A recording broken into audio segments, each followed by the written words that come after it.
We might be standing on the verge of something great. High risk, high reward. I'm fucking good at it.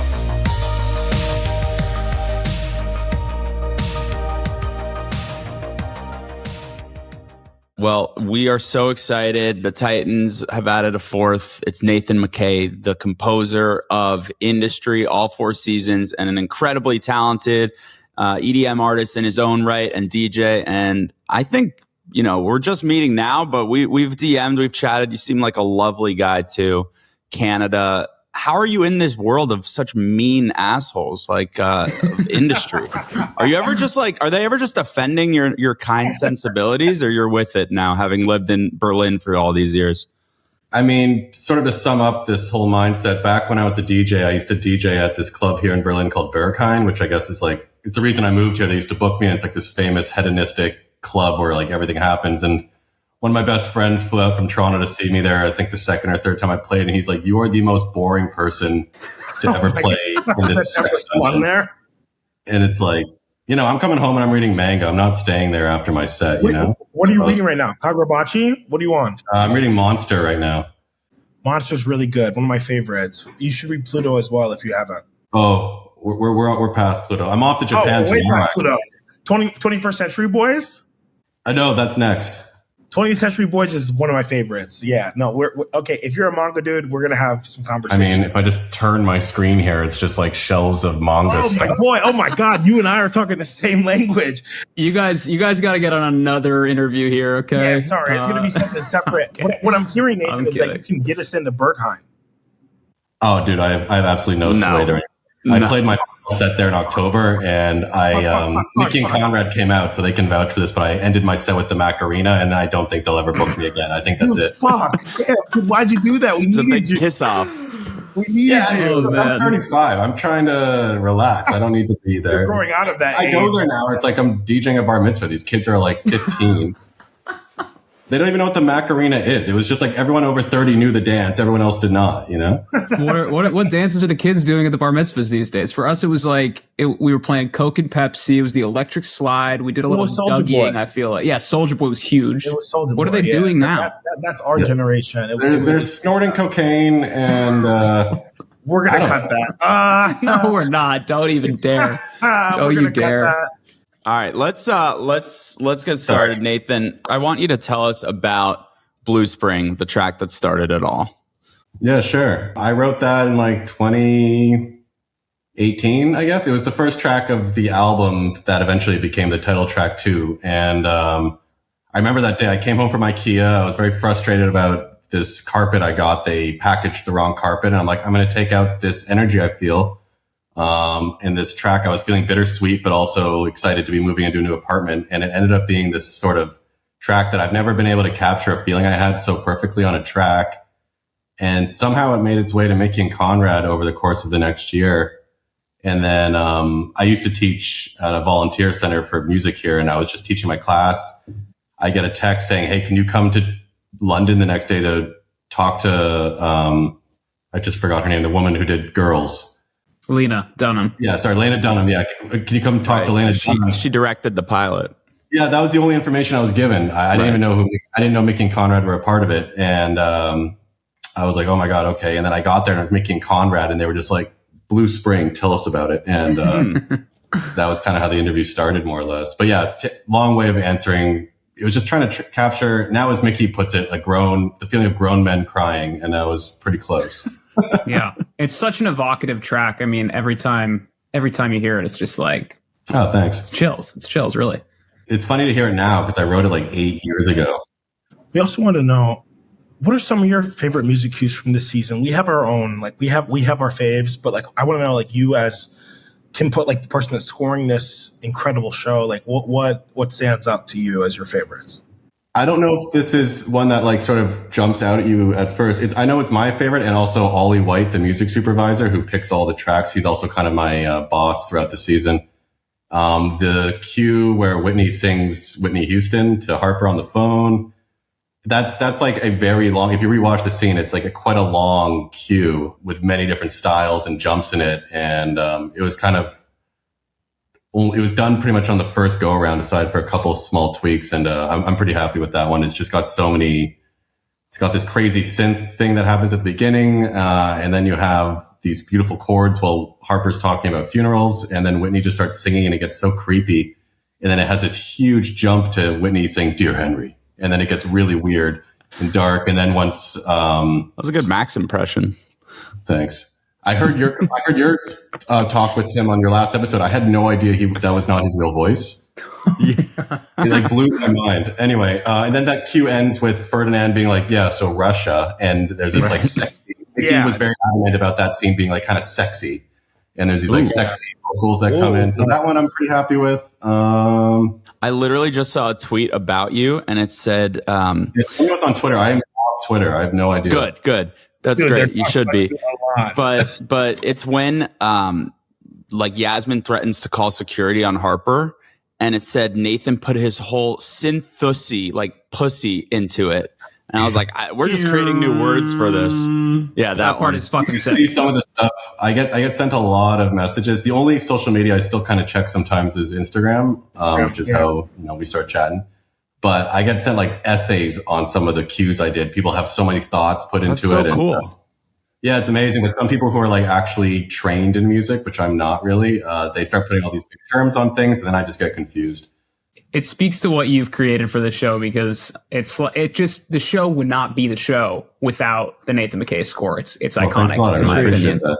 Yeah, the best message I ever got after the first season when I started Twitter, I don't know who it was, but some analyst at CNN during COVID, everything was just still crazy, and he was all caps. "I've been up all night listening to the industry theme. We're gonna make it through the night, baby," and that was it. I still don't know who it was. But anyway, one more cue. Jesse, that relates to your question. I mean, about The Social Network, which I feel is a score that people do play all night to work. Totally, yeah. I'll let you take it. We've been debating back and forth on whether you are interpolating in motion from The Social Network, or if you are actually, I guess, laying it into your track. I don't really have the terminology, but there's a couple times where that. Yeah, I know the cue you're talking about. Pretty much they would just capture the energy of that movie in these 3.5 minutes. Perfect. And then I thought it'd be a funny thing to just start with that one bass note that starts and then iconic. Yeah. It's that one bass note, and then the track completely switches to a different chord progression and everything. I've seen some people being like, "It sounds the exact same," but you'll hear the full thing. I mean, the whole thing's out now. Anyone with ears can hear it. Totally different. Yeah. They diverge pretty quick, but I thought it was kind of a funny, wait, what? And then switch. No, you really got me hook, line, and sinker, because I was playing the in motion on my phone out of my speakers, and then I'm clicking the track on my computer, and I'm trying to figure it out, and I'm wait, it does switch, but I can't figure it out. It's really subtle. It's really pretty much. It was anyone who's worked in scoring will tell you, directors or showrunners come to you and they're like, "Here's a temp track. Here's something a reference we're really on," and they do that on industry, but this was the first time where they were explicitly kind of capture this for us. And I thought it was kind of a funny, cheeky homage. And I also really went for it because I know that this season's such a season of homages. Mm-hmm. It is. It's a love letter to a bunch of stuff. And as a musician, I don't often get to do that. And I'm constantly freaking out about, I never want to rip anyone off or sound close to anything, but I thought this was an opportunity to kind of do that. The Social Network now, it's 17 years ago. So when that came out, that's scary. When that came out, I was in university, and obviously it was a groundbreaking score. It's funny though, on a day-to-day basis, I'm not as influenced by the score as people think. I think it just happens to be that I make electronic music for a show about money, and now. Well, Mickey and Konrad cast Max Minghella in it, and who was the star of Social Network, and the plot relates to it. It's not your fault. Of course people are going to, their head's going to go that way.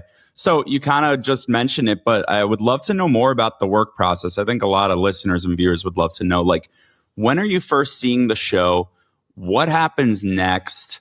Do you have these big picture conceptual conversations with Mickey and Konrad before the season? What's a day of working on this show? Or let's say this season, what is that like for you? Well, I think it's important you said this season because the workflow and structure really was different in the first and second one. The first season, we were speaking very much to the director at the time, who sort of took the helm of everything, this guy, Ed Lilly. And then on the second season, they had this woman, Jamie, come in to sort of help supervise things. And then in season 3 is when Mickey and Konrad really were like calling all the shots, and they were my main sort of people to speak to. But next to them as well, I've got Oliver White, who I mentioned earlier, who's the music supervisor. He's like this encyclopedia of music. He just always seems to have the perfect needle drop, but he also keeps me in line. So the way it all starts essentially is we have what's called a spotting session. We all essentially watch the sometimes unfinished episode together, and we make a giant spreadsheet that we call a cue sheet. And it's kind of like, all right, Q1 starts here, ends here. And then I have like Mickey and Konrad's notes, Oliver's notes, my notes. And we also have a guy who works with us named Dan Elms, who's the music editor. And his job is essentially to take all of my music and all of the licensed music and place it in the show in a way that's seamless and mixed in and everything. And because the show just has so much score, it has much more score than your average series. Like it's like 45 minutes an episode sometimes. Wall to wall. Yeah, it often is, especially in the first 2 seasons. So what we've done to sort of make it possible for me to do that is I've sent Dan like little 1 or 2 minute pieces, and he has all the individual parts for those, and he's just playing around, putting them throughout the show. So it's often that I'll watch the final thing and be like, I don't remember that scene at all.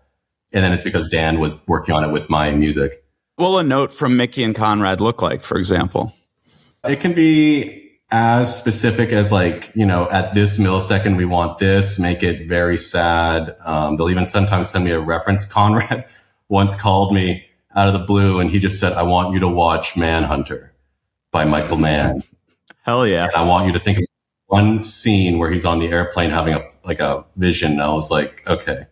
And that was specifically for the scene in episode 3 where Eric and Harper really get at each other and things are said. So there'll be things like that. And then other times, honestly, they'll just say like, make it sick. I got a really good text this year from Konrad just saying, make me touch God. I mean, I feel like, Nathan, you made me touch God multiple times this season. So Baruch Hashem, I'm glad. Yeah. Very simple question based on that. If you had to sum up the score of this season in one word, because it's very different, as you said, from seasons 1, 2, and 3, although it's of a piece. How would you sum up this season? If you can do it in one word. One word? One word, or like a couple. Sorry, you can do it. Well, one word, I'd say black hole. Like, nice. As the season goes on, it just gets darker and darker, in my opinion. And the music very much reflects that. If that wasn't clear in the last episode, like that was some of the darkest music I've put together for the show. Yeah. And I should also actually say that for the first time in my career and also working on this particular series, I had to bring in someone to help just because the workload was so crazy. I brought in someone named Tori Letzler, who lives in LA, and she was primarily responsible for that like drone sound during the Harper press conference. And she's like a real pro. She knew how to like get that sound down exactly. But yeah, I'd say like black hole, if not that, just like increasingly dark music. I don't know. I mean, I said to you that I heard a little bit of Hans Zimmer, which felt new to me. Is that an influence in this season? And his movies, of course, like Inception, Interstellar, Dark Knight, they are black holes, you know, like sometimes of intensity. Is that a comp that you're trying to ratchet up to or that's interesting to you? His name didn't come up this season specifically, but it did come up in other seasons. Like there are small little moments, like for instance, in season 3, when they're doing the Lumi launch and everything's going chaotic and Yasmin's having like a mental breakdown on the floor and Eric gives her a pep talk. I was very specifically told to channel Hans Zimmer for those chords. Nice. You can't really hear them that well. That's something that's funny about working on the show is that like you spend so much time on the music, getting all these details and everything. And then it might not make it in. No, it made it in, but it's just behind all the people yelling and all the phones. You actually don't hear all that much of it. But yeah, in this season, the name Hans didn't come up, but they sent references of like, pretty much they just kept saying Michael Mann Heat and Michael Mann Thriller. And so as you can hear, like the music's much more like of a thriller pace. And in the odd time I've checked Reddit, that seems to work for some people. It seems to not. But it's like, I see season 4 as like almost a new show. I mean, it's such a faster pace. Yeah.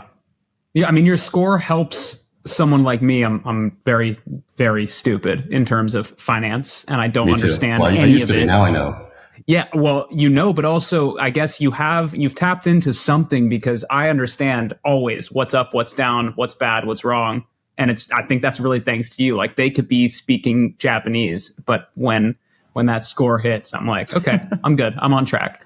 Well, that's a note I also get from making Konrad sometimes too, when it's like, especially in like the second season, the stuff with Jesse was often entirely over my head. And like the scene where Harper kind of screws over Rishi doing the hand flip or whatever, I did not understand what was going on, but they were like, most people also won't understand, but we need you to convey that this is like a betrayal and like the most serious stuff that could possibly happen, you know? Yeah, for sure. And then sometimes they'll also say like, we need you to really convey that this is a victory or this is sadness. And that it's funny, actually, that's like a cue I'll also get on I've worked on other series where they're just saying like, this actor was having a bad day. This was the best take we got. It's not quite as sad as we want. We need the music to really enhance it. Can you make this much happier or whatever it needs to be? I'm also, I think, one of the last parts of the equation of putting together any sort of production. So they have the best cuts or takes or edits that they can do. And I'm sort of the last thing to really take it where they want. So often Mickey and Konrad will just be like, we need you to make this the most epic thing ever. Touch God. Or something. That's great.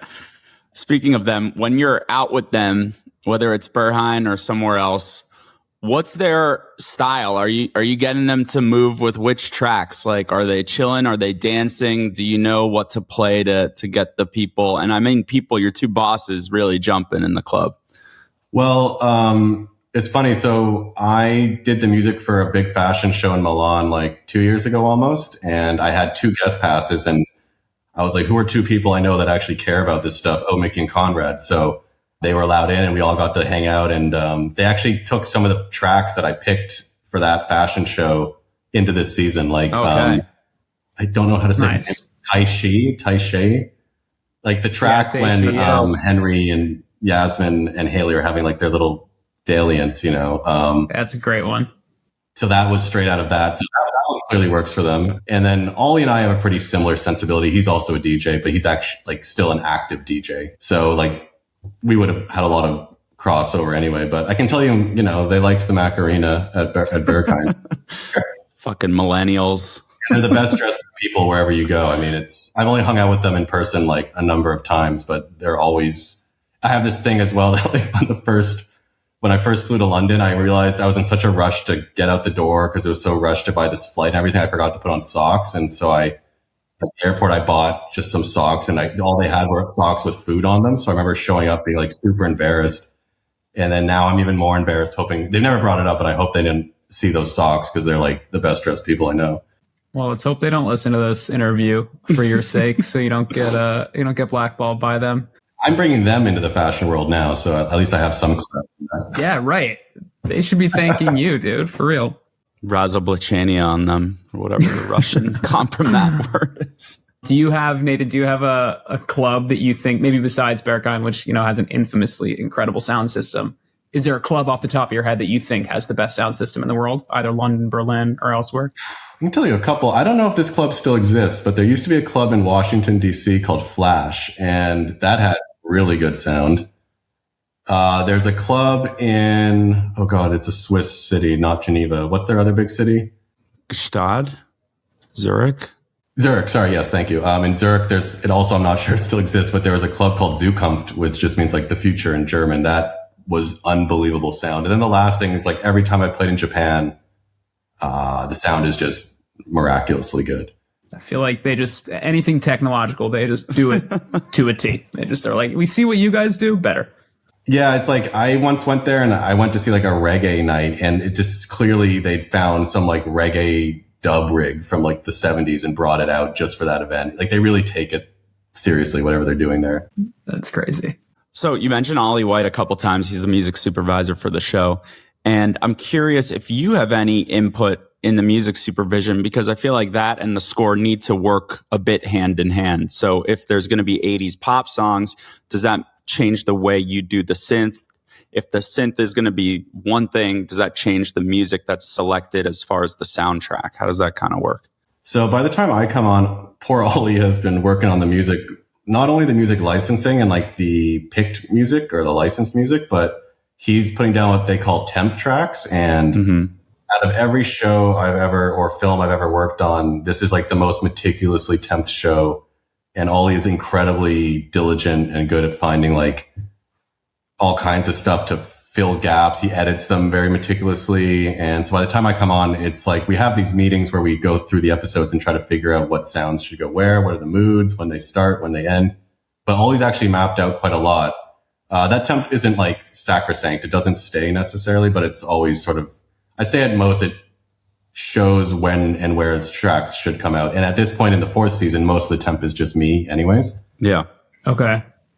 Because, I actually wrote it down the other day. I was trying to figure out how many hours of music I've written for this show. It's 15 hours of music. So, wow. Jeez.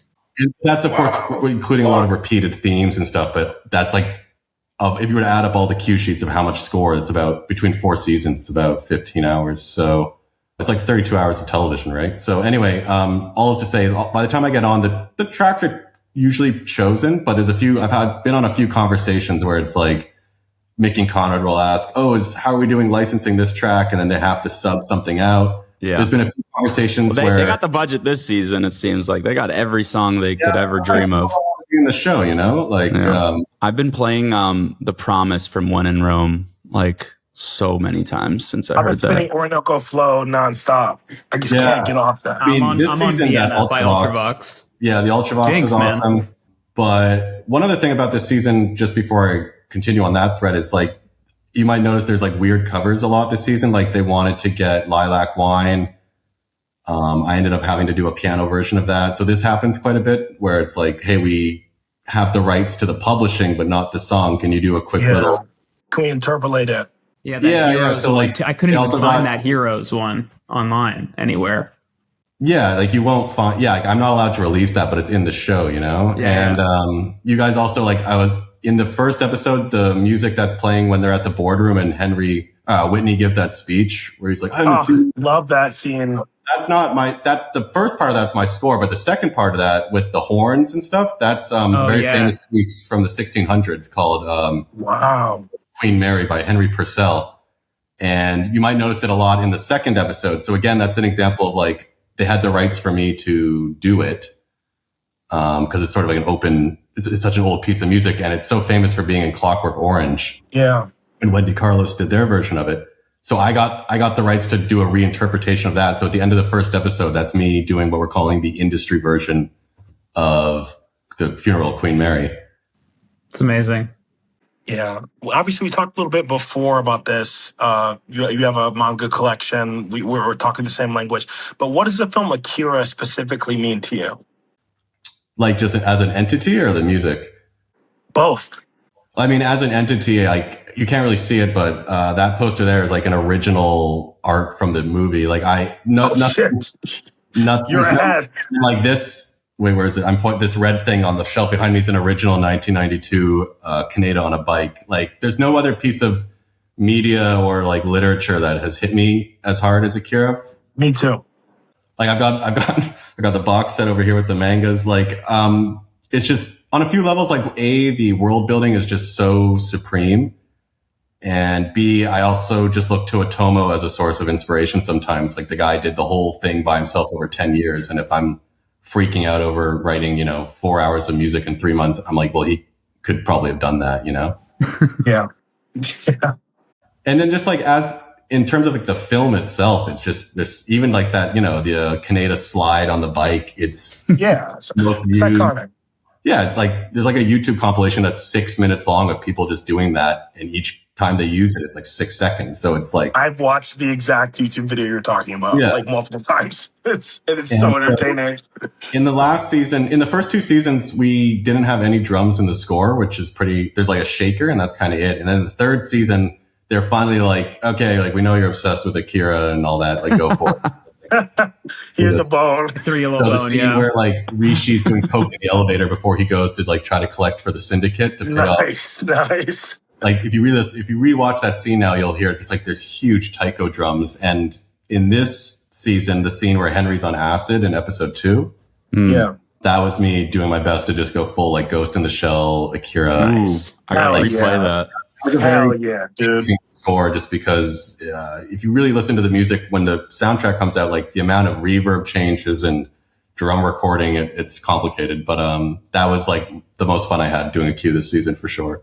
Nice, dude. So I think you're one of the best in the game right now, but I want to hit you with some of your contemporaries and their soundtracks and get your take on them, if that's cool.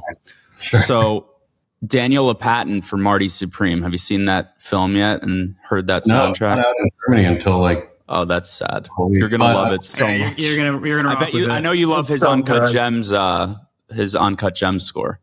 I love the score. I can't watch the movie again. It's just too much for me. But stressful. No, I'm a huge admirer of his and fan of his from just his OPN work. Like if you go like the vaporwave stuff, like OPN shirts. I have the merch.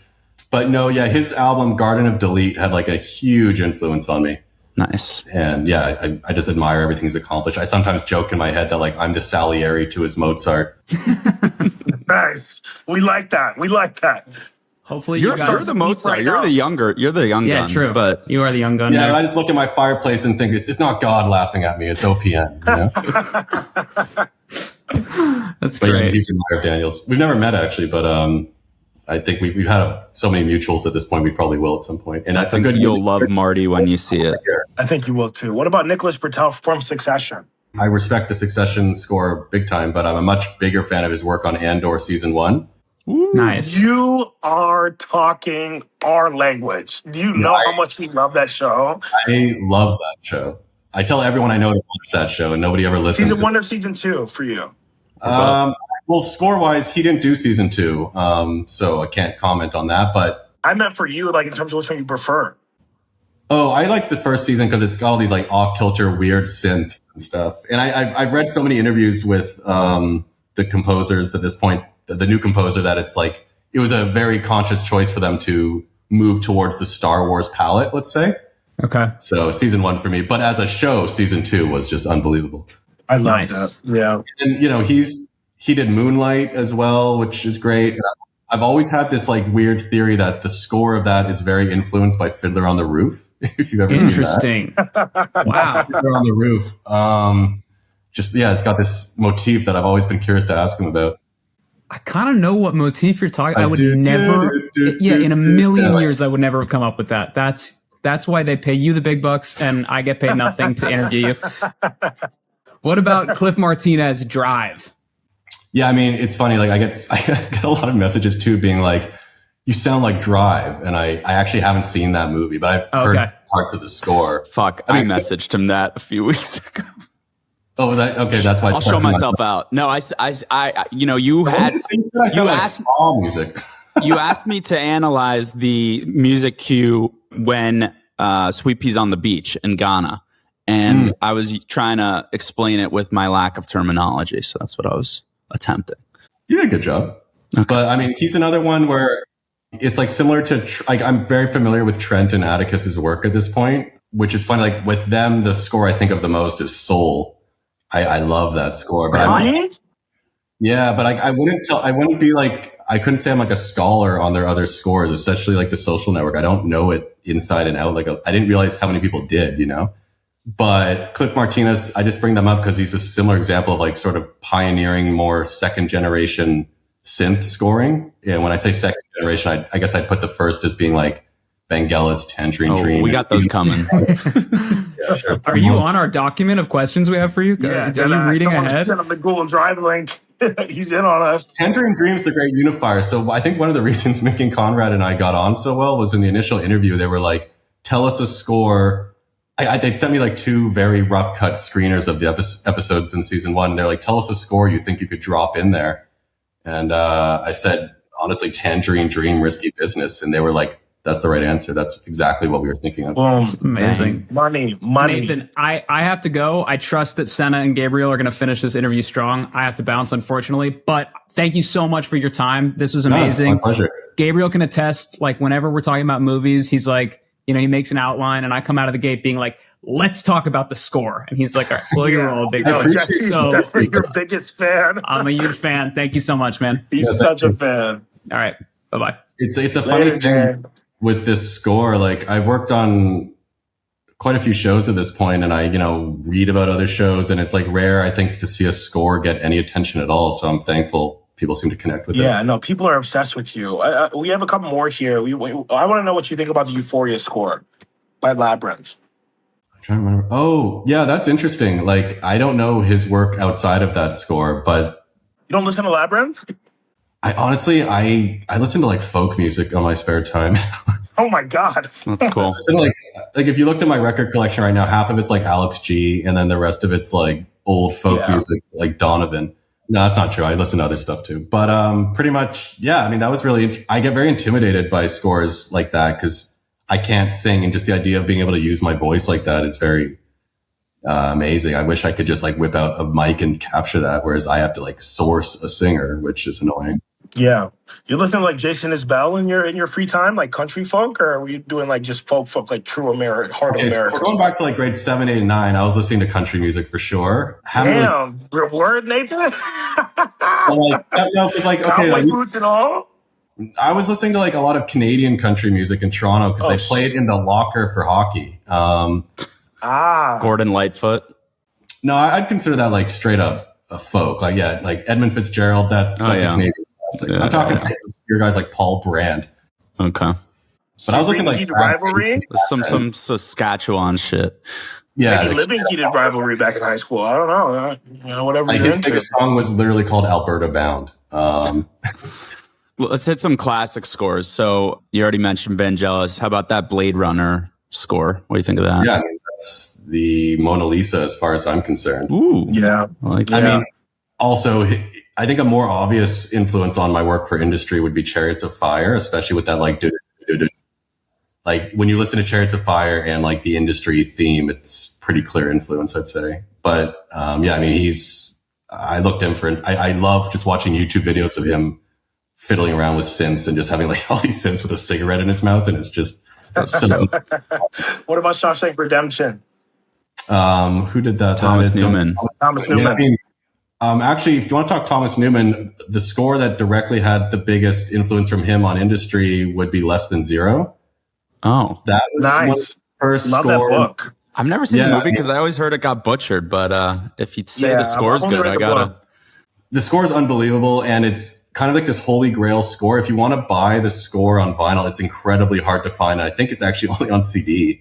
I thought about trying to reissue it years ago, but the amount of people involved, I gave up pretty quickly. But that's one of the first scores I listened to where he uses synth in a way that's so orchestral and thick. And I really tried to bring that same sensibility over to Industry. I mean, Thomas Newman's like a goat, like the goat, pretty much.